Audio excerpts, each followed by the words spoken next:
welcome to episode 46 of Bradders Grappers. I am, of course, Bradders, and to quote the opening line from Meatloaf's "You Took the Words Right Out of My Mouth," on a hot summer's night, we look back at what happened at Bash at the Bridge from the Woolaston Village Hall in downtown Stourbridge, as Bridge Pro Wrestling put on another banger of a show, even though it felt like a lot of things were going against it. And I say going against it purely in the case of the heat. Because, I mean, those listening, and if you're in the UK, last week was hot as hell. And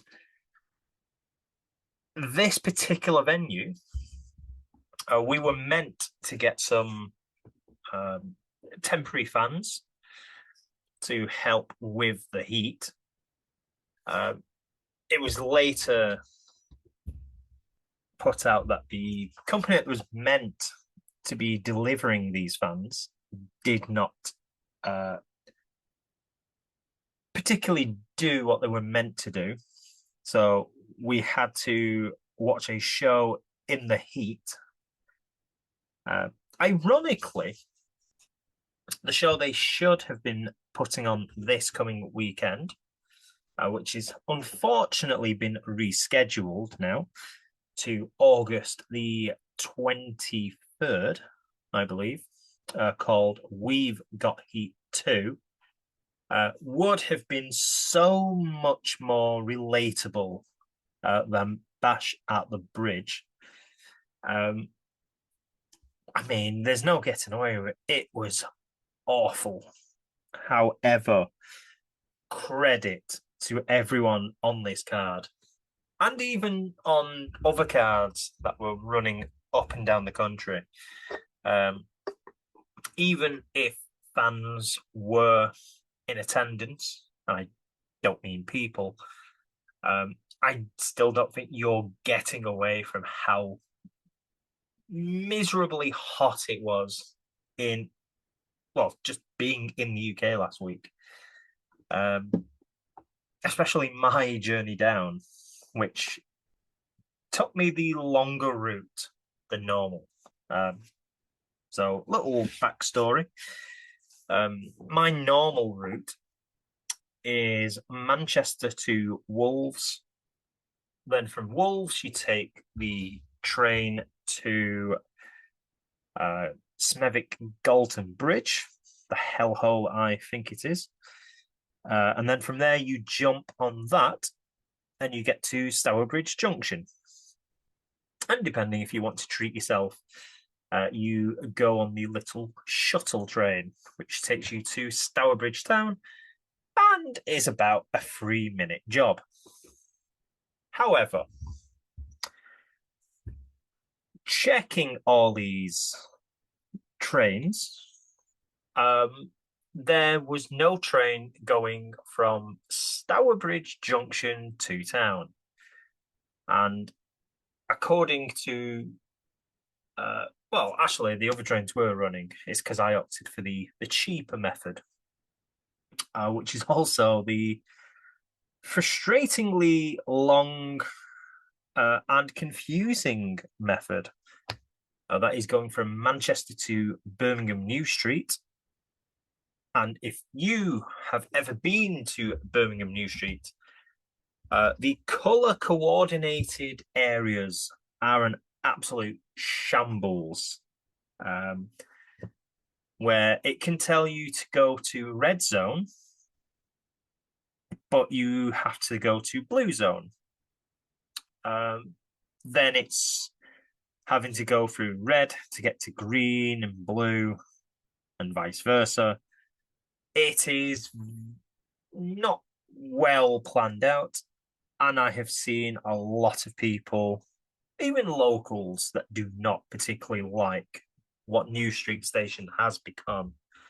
I have been burnt many times there before, trying to find trains that have changed platform, or if the toilet is not working, you then have to go into the other colour zone, and then they will not let you back in because you have used your ticket to get into that area.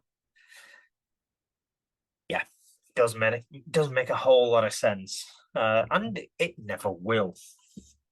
So anyhow, from New Street, I then had to walk to Snow Hill. Again, 34 degrees walking through the city of Birmingham. Took the wrong entrance. I took the other side, typically. Did say hello to my friend Ozzy the Bull, or whatever metal ton it is. Ended up taking the wrong turning, as I say. Walked right around the station on the outside, past I don't think it's the Black Sabbath bridge, because I didn't see kind of like the special things, but I saw like the airbrushed painting they've done on the bridge. I think it's Navigation Road. Again, it could be, but I didn't see it. So from there, I found my bearings, having to walk up the massive hill that leads you to Birmingham Cathedral, walk through the gardens, get to the other side, get to Snow Hill, and upon getting to Snow Hill, all the trains effectively have been cancelled. So I had to wait about 35 minutes for the next train to come along. And so getting there on time was never going to be an option. Eventually get to Stourbridge. I have a friend that was on the card tipping me off that one of the shuttle train was not working from Stourbridge, and that meant that I would have two options. One would be to take a taxi to Stourbridge town. A third option would be to take a bus, but I do not particularly like using buses. And the other option, which is the one I eventually did, was having to walk up Red Hill with its massive incline. So, was not happy with that. Plus, having plantar fasciitis, it was a bit of a bitch, to be pretty honest about it. But that all said, I ended up with a room that was freezing cold. God bless certain hotel chains that Lenny Henry may be involved with. Ended up getting some food. I am now the proud owner of a Sun Cup, courtesy of a well-known fast food outlet giving away World Cup memorabilia.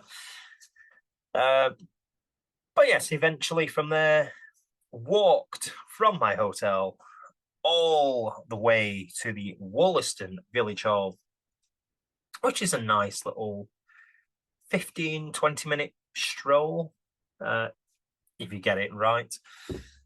Ended up, actually, I think I was one of the first people there, and that was leaving it as late as I could.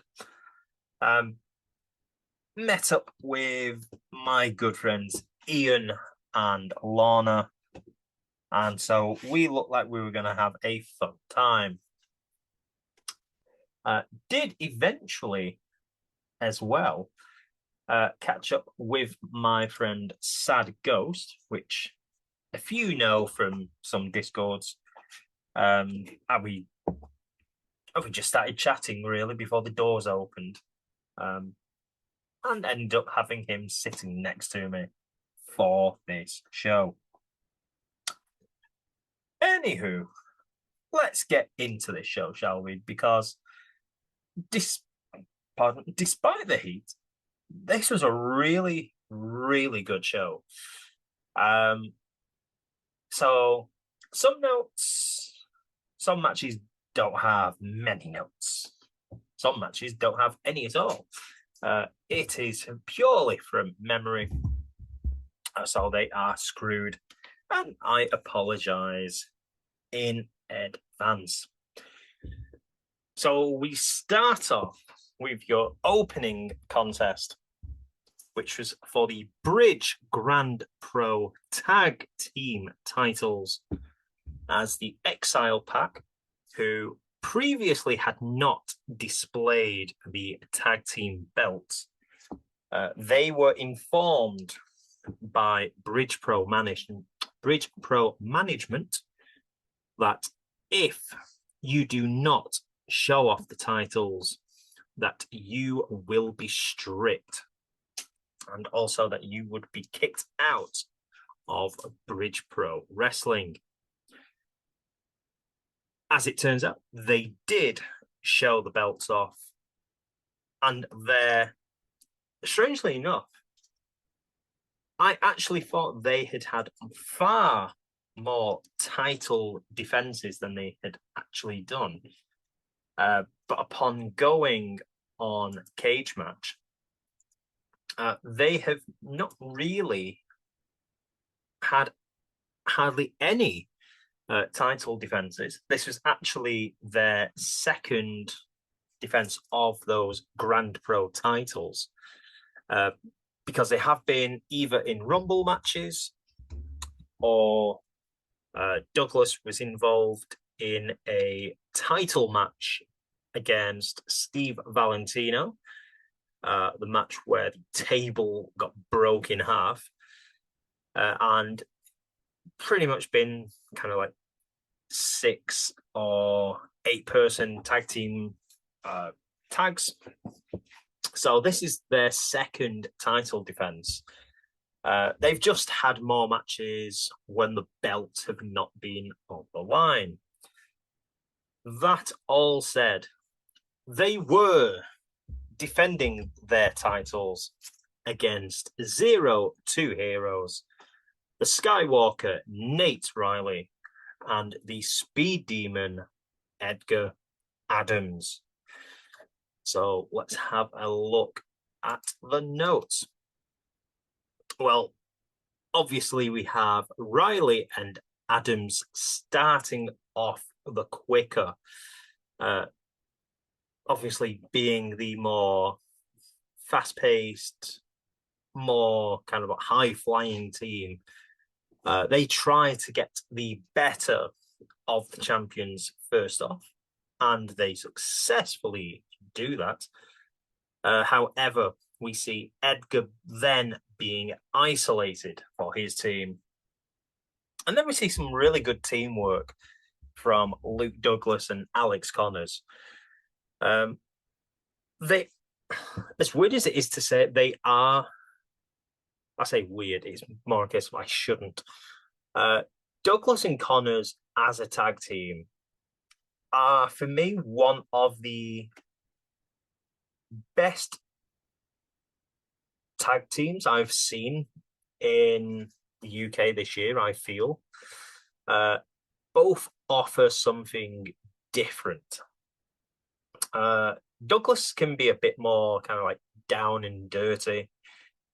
Connors is such a great, I don't want to say character because it's not the right term to use. He is the best annoying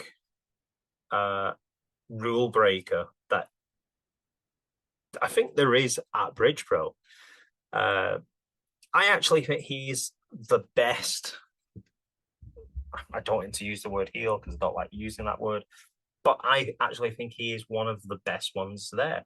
He does his job very well, always gets the crowd involved.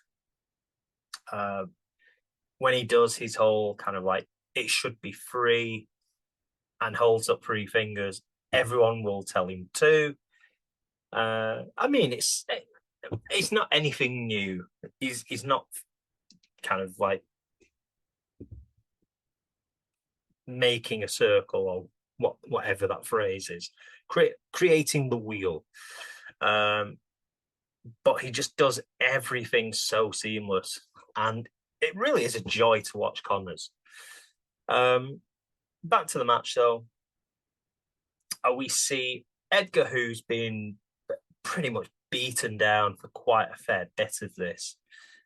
He dodges an attack in the corner, runs along the ring apron, hits a springboard tag from one side to the other. It's like a coast to coast in a way, to tag in his team or his teammate in Nate Riley.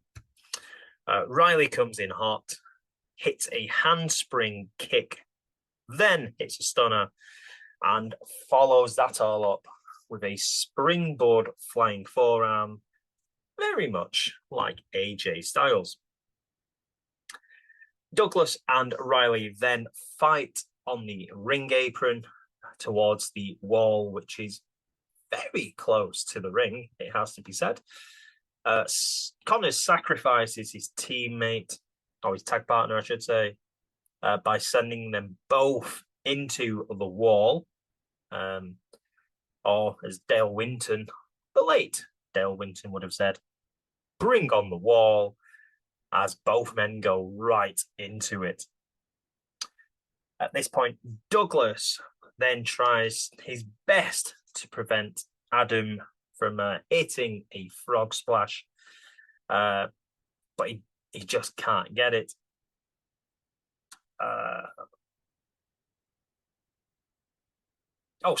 Douglas tries his best to prevent Adams hitting a frog splash. Then he kind of falls to the outside. Adams hits the frog splash, and that sees Luke Douglas pulling the referee in Adam Evans out, and Evans furiously admonishes him, going ballistic to the point that I genuinely felt that he was going to punch him at one point. So irate he was. However, Adams then launches himself over the top rope to come down on Douglas, but the enthusiasm of the Speed Demon is just getting the better of him as he walks right into a kneecap brainbuster from Connors, and that gains a near fall. They then go to set up the Exile Pact, the kneecap brainbuster, into a super kick combo. That is thwarted by Nate Riley. Sorry, Reese. Douglas then super kicks his tag partner by mistake. We have a super kick party as both members of Zero to Heroes put the boot to Douglas. Adams then goes up to the top rope. Douglas pulls his leg down as he is straddled across the top rope. Connors then grabs the title belt, smacking Riley in the face to take him out of the equation. And the Exile Pact take the pinfall victory thanks to a kneecap brainbuster and super kick combo to retain the titles in 1303 as the Exile Pact's reign of terror, if you like, continues at Bridge Pro Wrestling. Again, this was a really good opener. Seems to be a common theme for me recently, going to shows where the opening match has, not always, but it's almost felt like the match of the night. This was a really good start to the show. The crowd were into it, which is what you want, really. I did have to laugh at someone in the crowd had brought a dog along called Tilly. Lovely dog. And upon the end of the match, and even before the match, Connors is finger pointing into the face of the dog. It was one of those really stupid things that you shouldn't find funny, but because it's Connors, it works really well. That said, the match itself, really good match. Have to be honest, I did think that we were going to see a title retain, and we did. So I wasn't particularly shocked. But that said, the way this match kind of ended and everything that went into it, really enjoyable contest.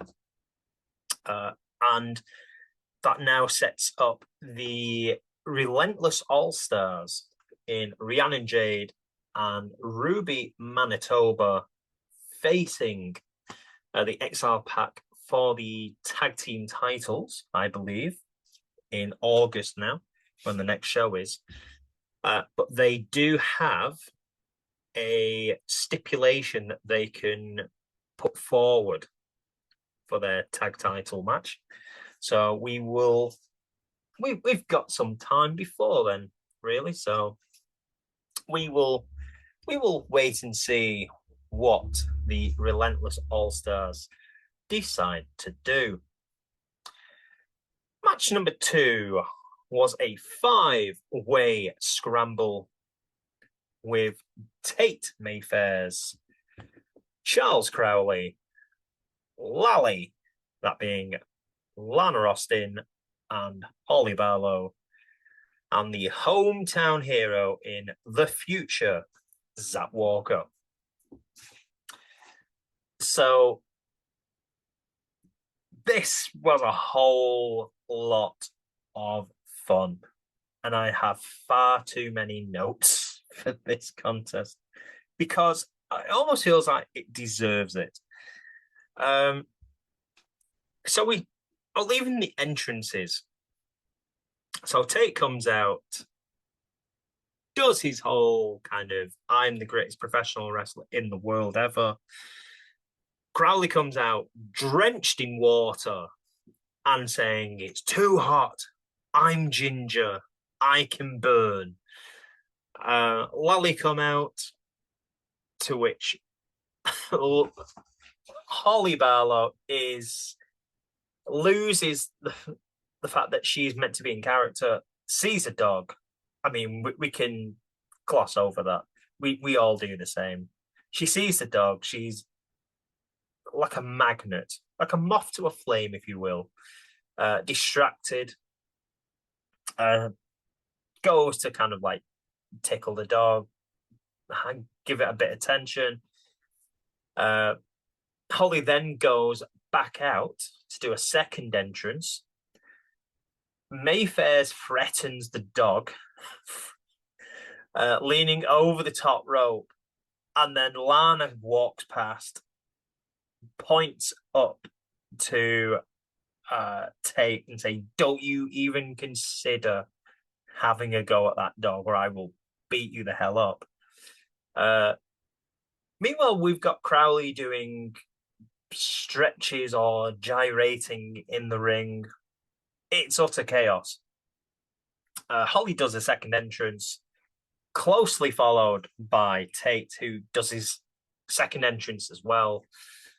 And then we get Zap Walker come out, who brings normality to proceedings. So we have the bell go. Referee Lilith, she tells everyone, "Come on, fight." And obviously, because it was so bloody hot, Tate stops everything, says, wait, listen. I don't want to wrestle because it's so hot. let's do a talent competition. To which Lally,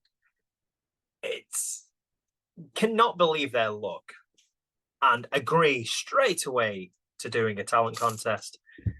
And we have Lana. Well, it's mostly Lana that agrees with it, to be fair. She starts singing I Don't Want to Miss a Thing from that god-awful film, Armageddon. And if I can be serious for a minute, as Lance Storm once said, I genuinely hate I Don't Want to Miss a Thing. That and The Journey's Don't Stop Believing. Those are two songs that I would love to buy up in the entire world. I'd love to own them and then destroy them so no one can hear it because they are god awful and I will die on that hill. That all said, though, Mayfair's in mid flow, if you like, by Lana. Mayfair's rolls up Lana for a 2 count. Lana is miffed that Mayfair's has attempted to roll her up. Holly Barlow emits pure Scrappy-Doo vibes. Shouts at Tate for the attempted roll. This then sees Tate telling Crowley we need to form an alliance. And so from that point onwards, it sees Lally against Tate and Crowley, with Zach Walker as the outsider in this contest. Lilith tries a couple of times to say this isn't a tag match, it's a scramble match. So Walker tries to interject while all four are arguing. Walker, almost like when parents argue, you try and stop it. Twice, though, while trying to stop all four of them arguing, gets forearmed by Mayfair's in the face. The third time he goes to do it, he hits a running forearm smash into the back of both Crowley and Mayfair's, thus taking out Lally.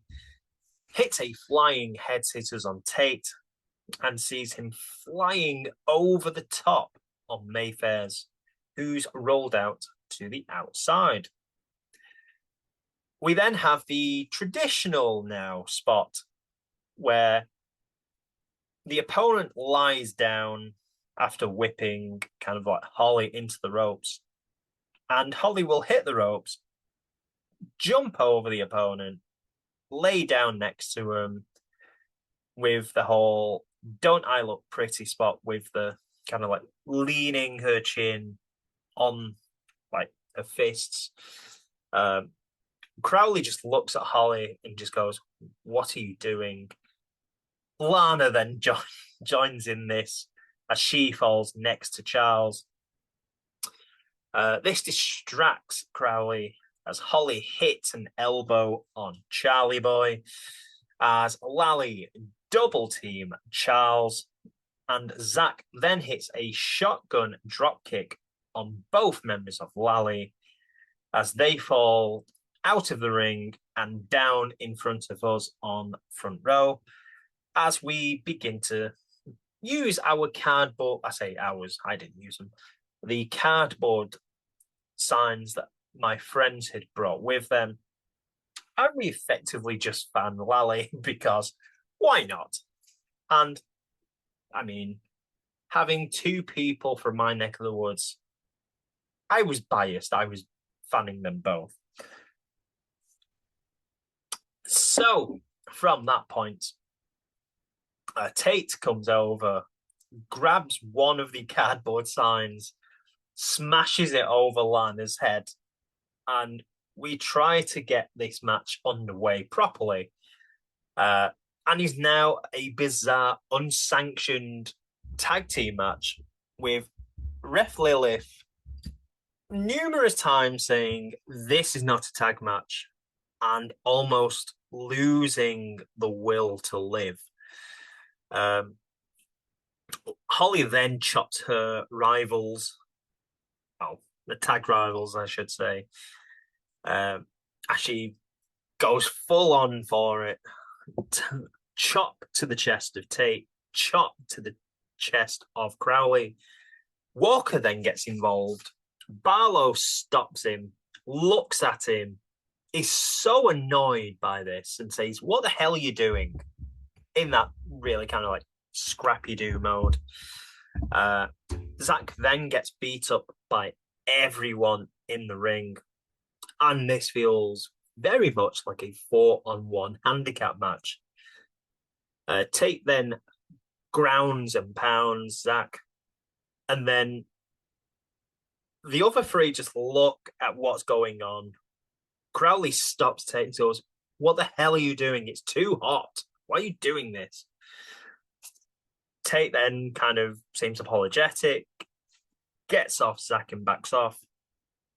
To which we then have Crowley saying, "Who wants to see some magic?" So he grabs his hat.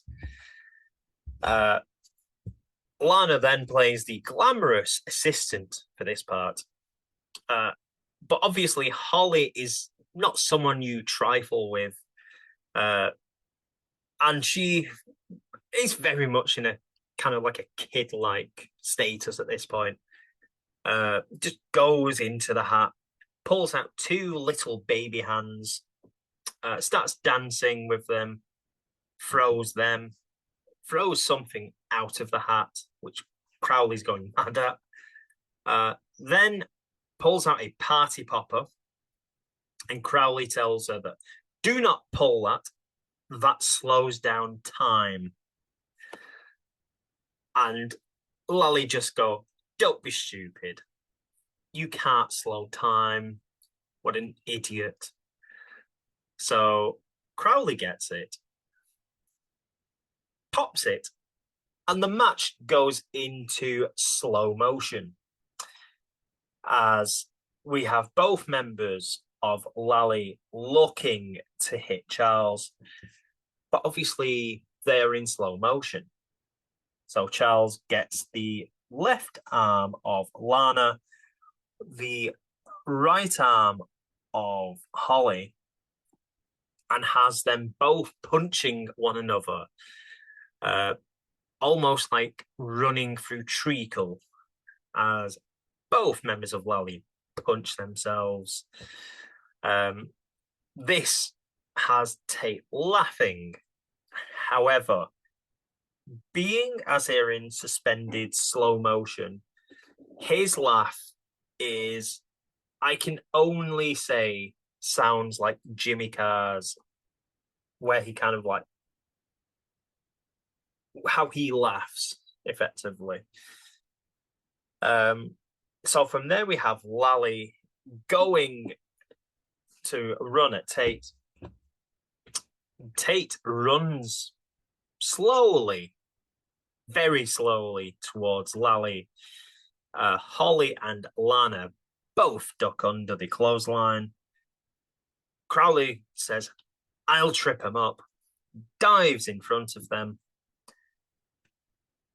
They are nowhere near him, so he kind of like hops a bit nearer to him and says, "I'm going to trip him up." Does it about 3 times before finally tripping both opponents up. Then picks up another party popper and says this will bring things to normality. Pulls it, and upon pulling it, is hit by a stunner from Barlow, and then causes a chain reaction where you see a Barlow stunner on Tate. Tate then stuns Lana, and Lana stuns Crowley. Ref Lilith, is in the corner questioning her life choices in this part and stressing still, this isn't a tag match. This is a scramble. The only person that knows of this rule is Zach Walker. He gets back into the ring whips Tate into Crowley. Tate then falls on his back. Crowley then gets whipped as well. And then Crowley falls face first into the balls of Tate. Sadly, they couldn't slow motion that bit because that would have been interesting. I use the term "don't rub 'em, son, count 'em." One of my favourite quotes from the 1997 rugby film Up and Under from Griff Rhys-Jones. From there, we have Lally diving through the bottom rope, or bottom and middle rope. Zach Walker then hits a crossbody to everyone to the outside. And then we have a springboard kick from Walker to the face of Mayfair as Zach Walker picks up the 1, 2, and the 3.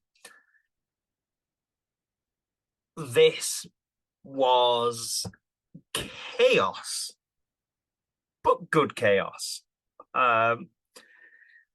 Again, I could be really, really biased, and I will. Obviously, including Lally, I am going to be the biggest fan of them, because I am. Charles Crowley, I am a fan of when he does some things. Some things don't always hit with me. Tate, I love, but this was a very different kind of bad guy Tate. It wasn't kind of like asshole Tate. It was a very kind of family-friendly version. But he plays the role of being the rule breaker so well. Always love to see Tate on the show. Just because you know he's going to wind you up, and it's what every show needs is someone like a Tate Mayfair's. Zach Walker didn't do a whole lot in this. He kind of worked around the other 4 who effectively did more comedy, and Walker was more the straight guy in terms of the comedic ensemble we had. Again, loved the match. The finish I would have possibly done again, because it looked like he didn't get all with the kick. He got some of it. However, it was behind the ear. And boxers, when they do get hit behind the ear, have the equilibrium and can get knocked out.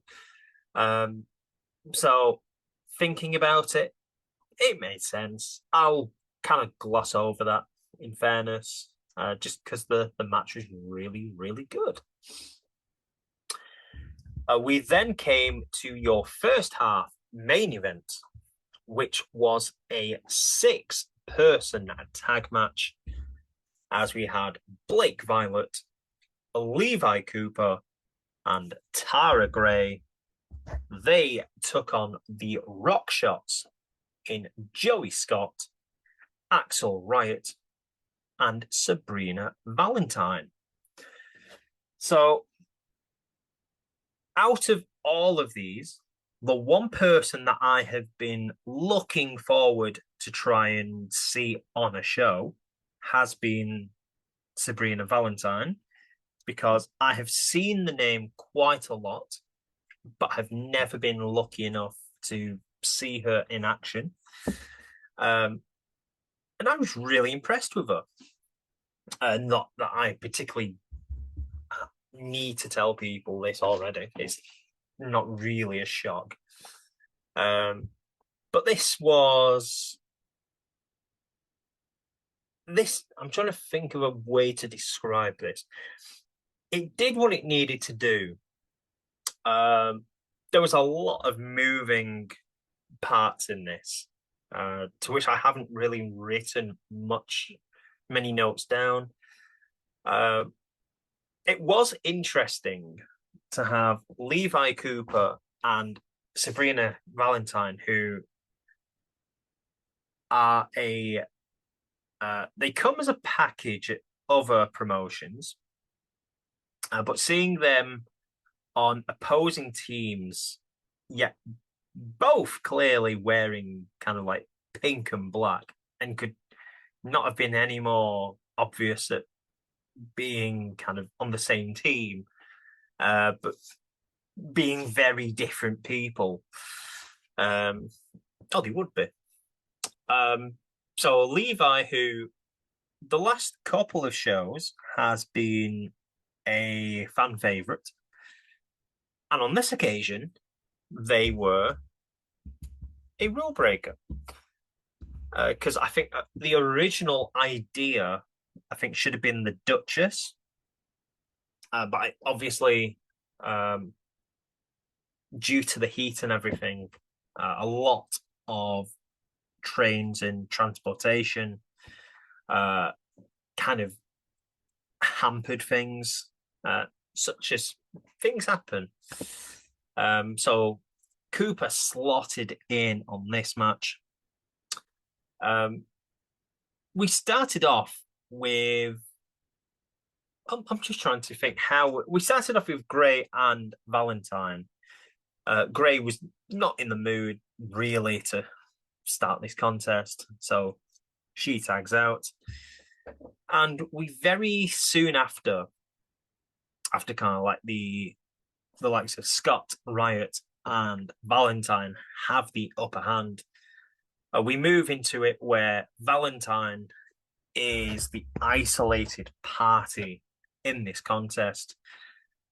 Violet, Cooper, and Gray do a good job of working together. Gray obviously trying to pull the strings and being the more animated of the three. Cooper very much animated in terms of like getting the crowd riled up and everything like that.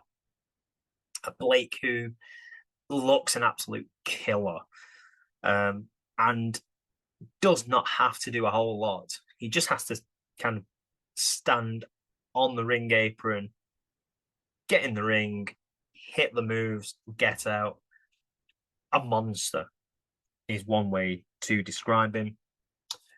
On the other side, right, I saw on the last show, and again, impressive, quick, reminds me a lot of Luca Romero from New Wave. Slight similar look.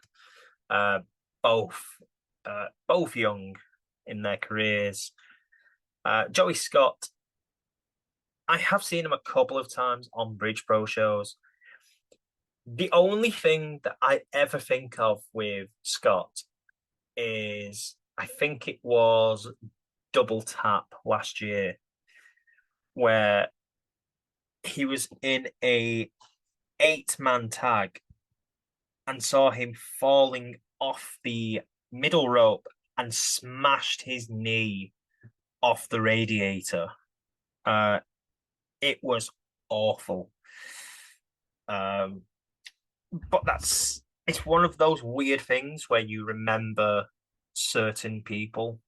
But in this match, Scott was fine.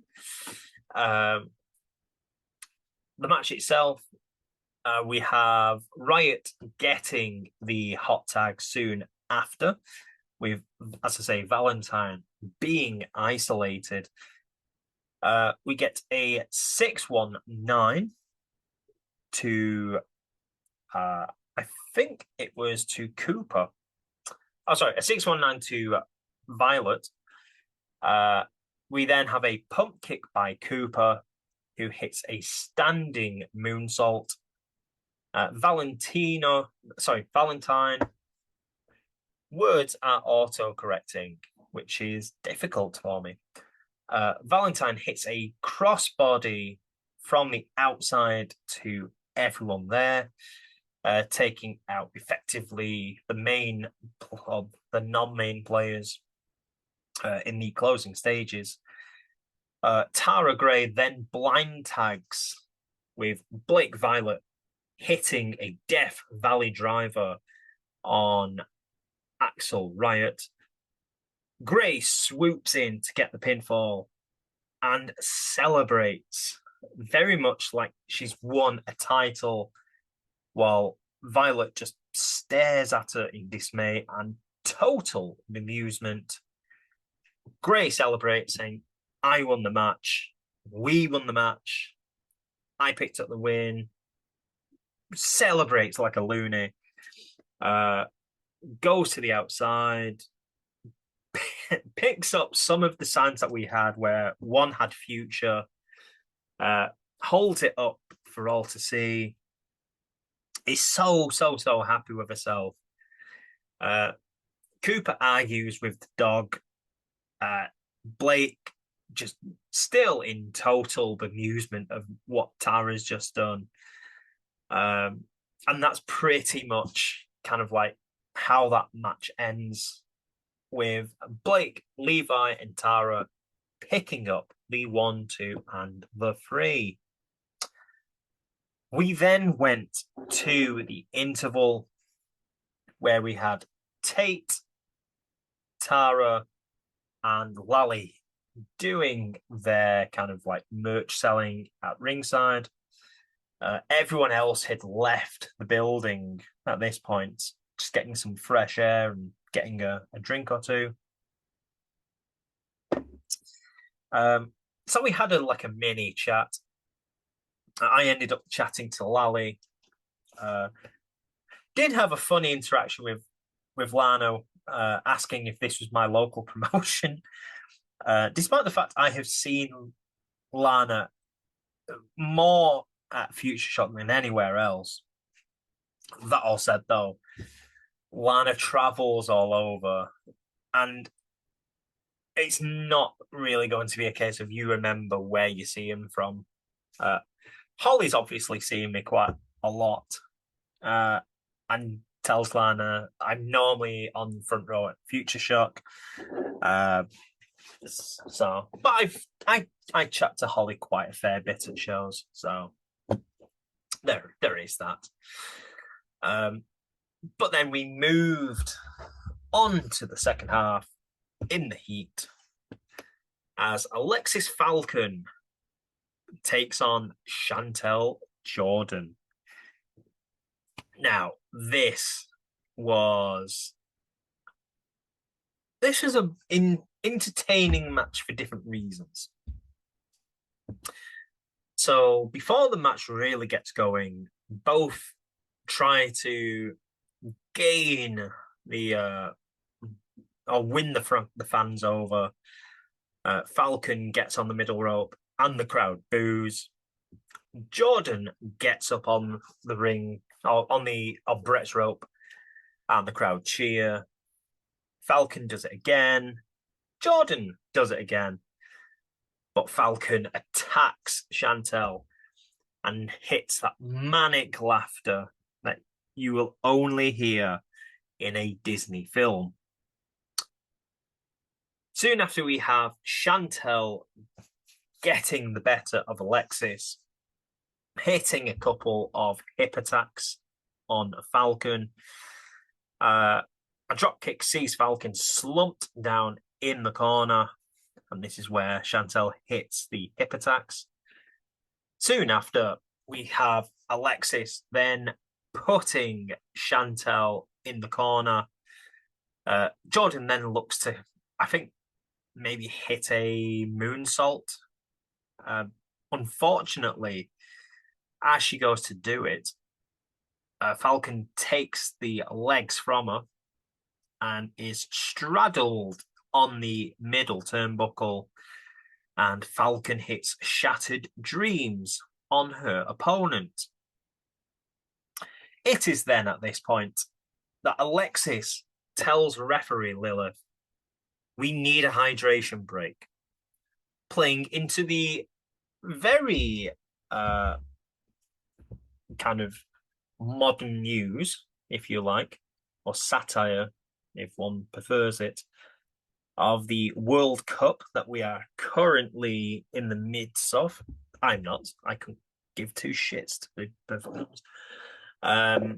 But the whole hydration break, where, let's be honest, let's call it what it is. America want 4 quarters because they can't deal with 2, just because they want to make that money. So Falcon says, we want a hydration break. So Lilith runs to get some waters. And while the referee goes to get 3 bottles of water, Falcon just kicks Chantel while the referee's not there. Shithousery is one word you could call it. Everyone takes a good swig of water just to stay hydrated. At the same time, it really was warm in there, so don't begrudge him on that basis. However, we knew something was rotten, and it was, as Falcon spits her water in the face of Chantel and begins to just kick between the legs and upper thigh of Chantel, trying to nod up that kind of like thigh muscle, Charlie horse in a way. Chantel fights back with kicks, and educated kicks for that matter. Hits a moonsault in the corner, gets a 2 count. Chantel then nails a dead eye, climbs up to Brett's rope, but by the time Alexis gets up, she is there to kick again the legs of Chantel away, hits off with her head, and picks up the pinfall victory for the woman who is well and truly on a crest of a wave in British wrestling right now. Also, like this time last year, it was Rio that was going through this, and this year it's a case of Alexis Falcon. I did have to laugh at one point, to which my friend was constantly cheering for Falcon, and Alexis does her best to try and put people off cheering for her, and shouts at him, "I'm not going to sleep with you." Temporarily had him stop cheering, but he ended up cheering still. So that was quite funny, to be fair. The match itself, it wasn't a spectacular match. Again, I give both of them a pass on this. By no means was this a bad match or a poor match. I think it just got hampered with the heat. Because there were a couple of matches I felt like the heat possibly got the better of one or two. That said, it was still a top-notch match. I mean, I love watching Falcon. Jordan is always someone that has really solid matches in bridge. If you want a good solid match at Bridge Pro, look no further than Chantel. She can put on bangers with everyone.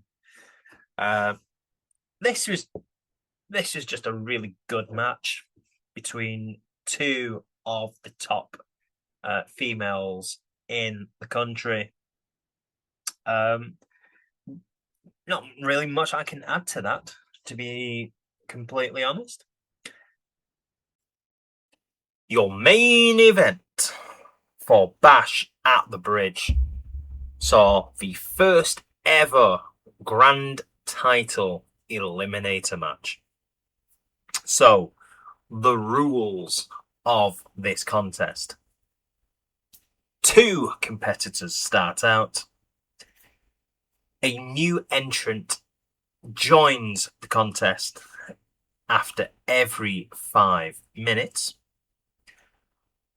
Eliminations occur, be it through pinfall or submission. If at any point only one competitor remains in the ring, then the 5-minute window will cease to exist and we will have another competitor join the fray.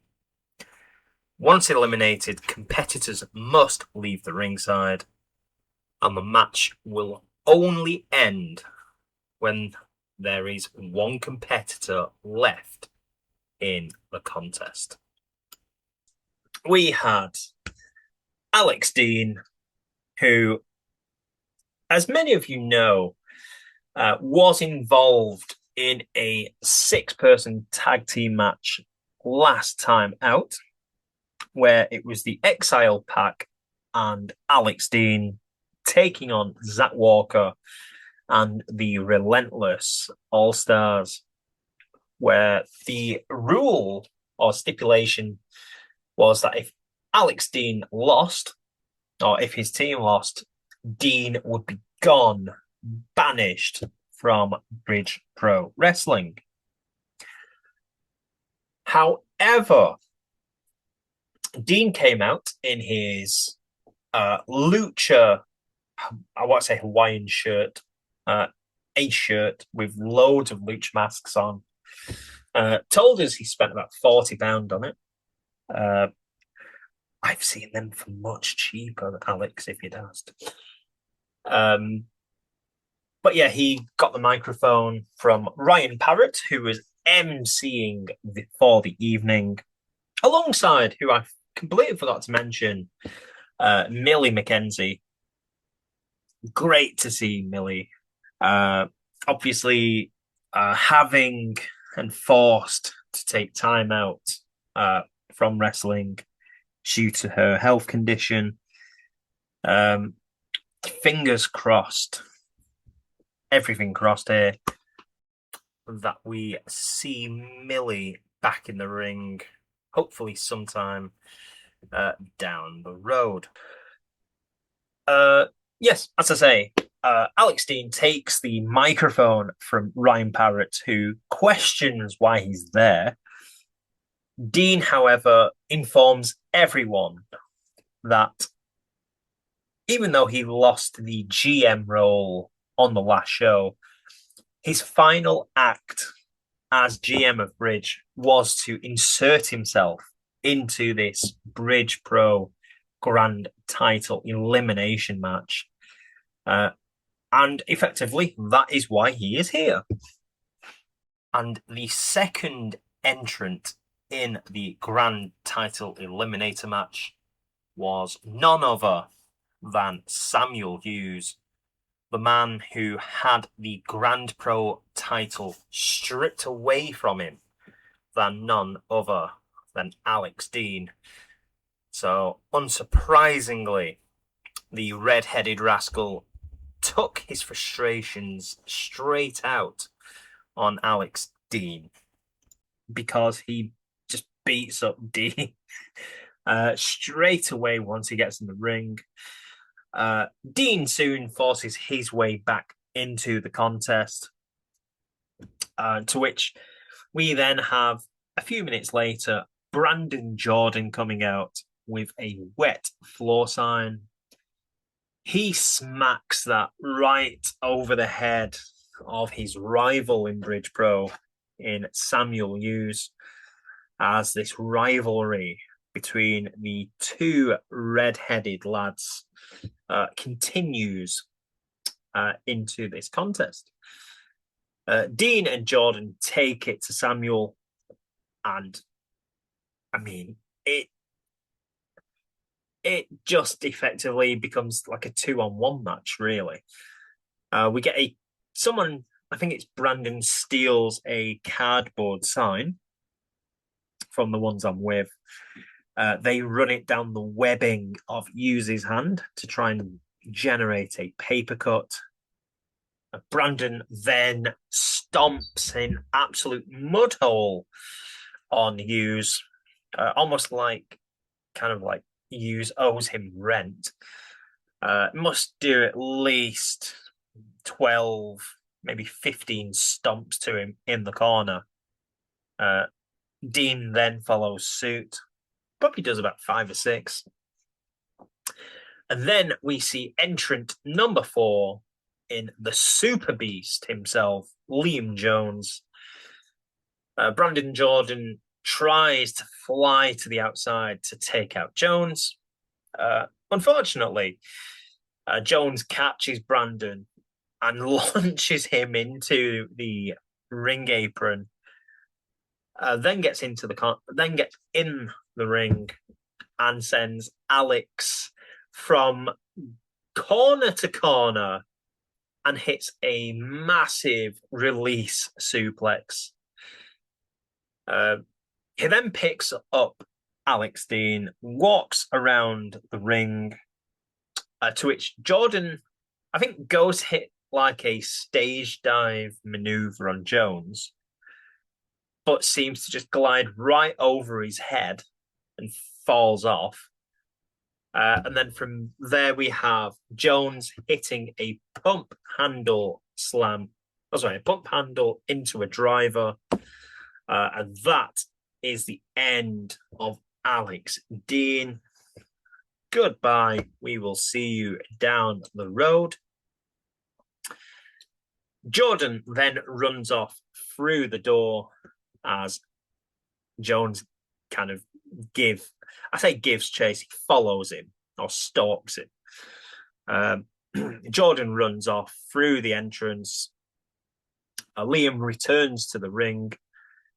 And upon returning, Jordan runs back through the curtains, only to get knocked straight back down to the mat. And we then get entrant number 5, which is TJ Rex.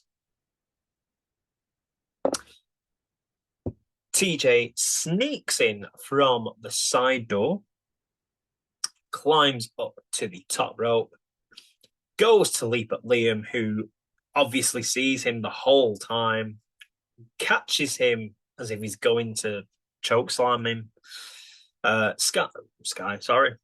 Slip. Rex gets out of it, and then the two just effectively throw punches. It's like a hockey fight. TJ is then clotheslined over the top rope. Liam then heads to the outside himself. Our group then holds TJ Rex's arms back, and Liam two-handed chops him in the chest. The crowd asks for one more time. Unfortunately, Brandon Jordan and TJ then gang up on Liam, throw him into the far side, which sees him falling kind of like almost under the ring. And then we see Jordan taking all the front row chairs, telling everyone to move, and they pile them on top of Liam. From there, we move to the final entrant, which is Joe Blazr. The crowd are now massive favourites of Joe. He's won them over with time. As Joe gets in the ring, fights off both TJ Rex and Brandon Jordan. Jordan goes for a frog splash and misses. Blazr then gets him in a elevated Boston Crab. Hits a spinning sit-down powerbomb. Brandon then Brandon then hits a spinning sit-down powerbomb on Blazr. And as he goes to go for the pinfall, Samuel Hughes comes from nowhere to roll up Jordan and eliminates the Grand Pro champion from this contest, and means that we will get a brand new Bridge Pro champion. Of course, Brandon does not take this lying down, attacks Hughes from behind, nailing him with a running kick to the face, hits a frog splash, and upon that, leaves the ring. And TJ Rex is only too happily to climb over, pins the red-headed rascal, and eliminates Samuel Hughes. So we are now down to 3 men in this contest, that being TJ Rex, Joe Blazr, and Liam Jones. Rex then quite cleverly says to Blazr, we need to team up to take down Liam. Obviously, Liam being the bigger man out of the 3, it makes a whole lot of sense.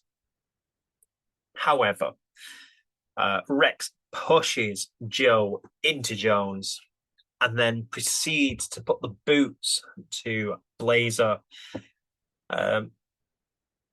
Eventually, we then get to see Liam and Joe going up against one another as the 2 trade punches and forearm shots for that matter.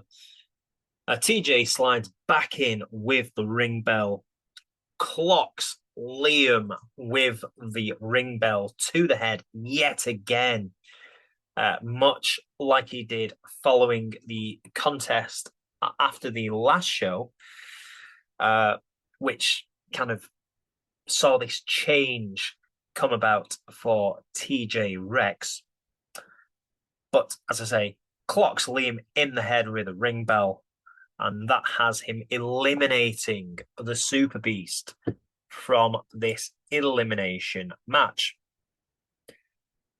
TJ then goes to do the same to Blazr, but the bell does not hit Blazr. It is thwarted. TJ then manages to get the feet up when Joe comes in to try and hit Blazr. When Blazr tries to hit TJ, Joe then has him in the ankle lock, but TJ gets out of it. Joe then I'll say that again. TJ has Joe in the ankle lock. Joe gets out of the ankle lock and has TJ Rex going up top.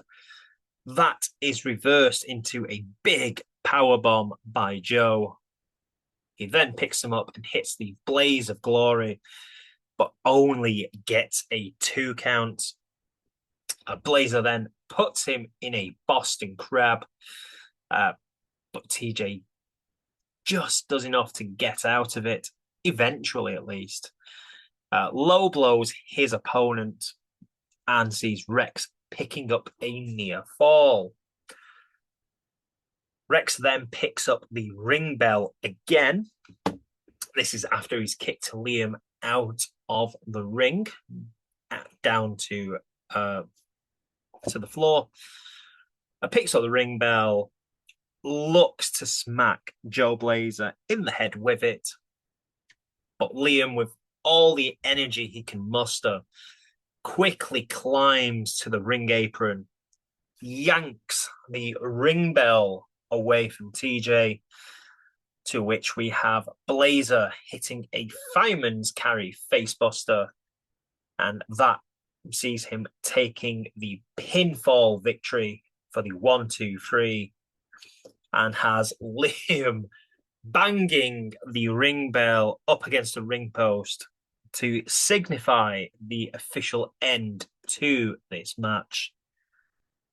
And more importantly, Joe Blazr is your new Bridge Grand Pro champion.